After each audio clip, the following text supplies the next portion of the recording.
Le bureau départemental de l'UEME du réseau africain pour le maintien de la paix RAMP au Bénin, en collaboration avec YouReport de la commune d'Accra-Missirité, a organisé une séance de renforcement de capacité des défenseurs des droits de l'enfant sur la prévention des abus sexuels à l'endroit des jeunes de l'UEME. Cette activité qui vise à équiper les défenseurs des droits de l'enfant avec les connaissances et les outils nécessaires pour prévenir les abus sexuels sur les enfants est bien nécessaire à en croire le coordonnateur communal RAMP Bénin à Accra-Missirité. Au nom de Herman Minakou Toké, je suis l'actuel coordonnateur RAMP à Accra-Missirité à organiser cette activité. Cette activité est organisée parce qu'on voit toujours d'une manière à une autre que ce phénomène essaye quand même d'être répété à chaque fois dans nos localités et dans notre communauté. Et je vois également que autant que nous sommes en tant qu'activistes dans différentes organisations, on ne sait jamais de résoudre cette situation, ce phénomène-là. Donc on a décidé ensemble avec RAMP et avec l'équipe bien sûr d'organiser cette formation, cet atelier avec les jeunes bien sûr de différentes localités venant de près du département de l'UEME également, à quand même être des ambassadeurs sur ce sujet de la prévention des abus sexuels et pour qu'en dehors de cette séance, ils soient en réalité et en mesure de répéter, de sensibiliser et d'être acteurs de cette question-là en réalité dans les différentes localités. Et je pense que c'est fait parce que tout à l'heure, on a vu les interventions de chacun de ces jeunes. On pense que d'ici, après cette activité, bien sûr, formation qui a eu lieu au centre des jeunes et loisirs d'Accra-Missirité sur lundi 23 décembre, journée de l'enfant béninois, a connu la participation de plusieurs défenseurs des droits de l'enfant, des membres d'organisations de la société civile et d'acteurs communautaires engagés dans la lutte contre les abus sexuels sur les enfants au Bénin. Le coordonnateur départemental RAMP UEME, le principal conférencier sur la quintessence du sujet.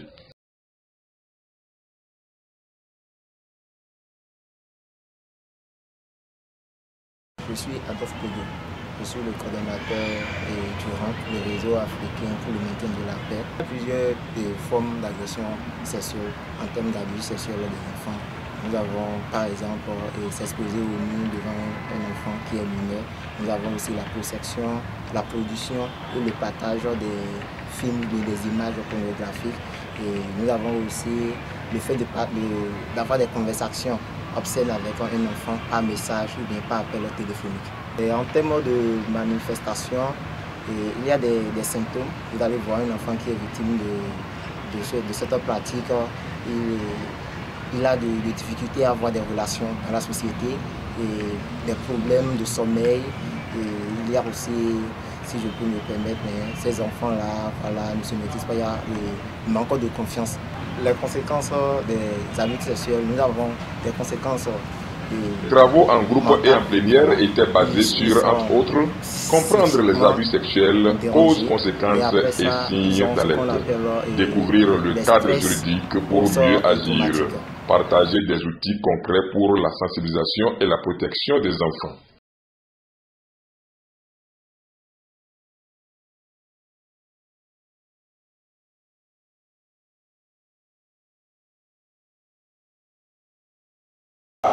Pallier à ces problèmes, il faille installer un contrôle parental sur les tablettes ou les téléphones des enfants ou les ordinateurs.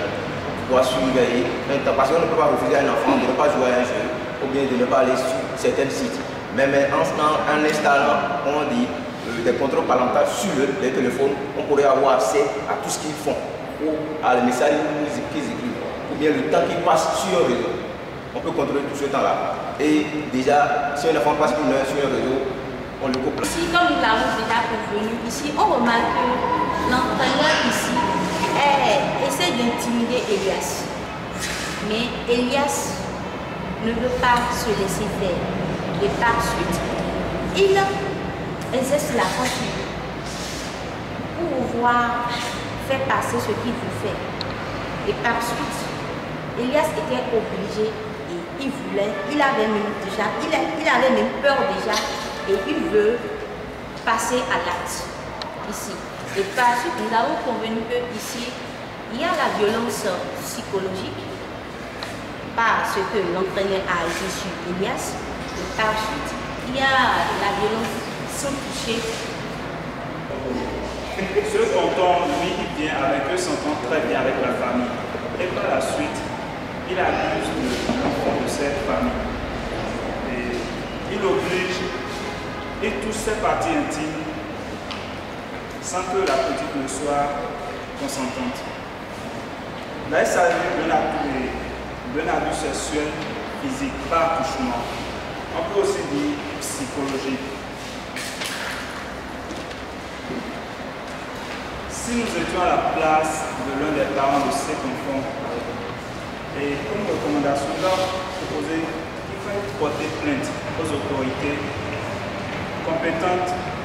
Après ça, nous allons confier l'enfant à un psychologue pour éviter des répercussions. Un peu pour témoigner de l'opportunité de cette formation qui vise à réduire les abus sexuels contre les enfants, quelques participants analysent le phénomène et dévoilent leur position en leur qualité de voix et bouclier des enfants en vue de leur garantir un avenir plus sûr et plus serein. D'abord, en tant que jeune leader, je me porte garant de militer à tout bout de champ, à n'importe quel moment, pour tout abus d'enfants. Parce que j'ai été victime de ça, je sais ce que ça fait. Alors je vais militer jour et nuit pour ça. Il n'y aura plus ça à me souhaiter. Je vais militer mes amis, je vais amener de masse personnes pour qu'on mette fin à cela. Parce qu'il faudrait que c'est la génération de demain, nous sommes la génération de demain. Et pour cela, nous devons assurer la relève.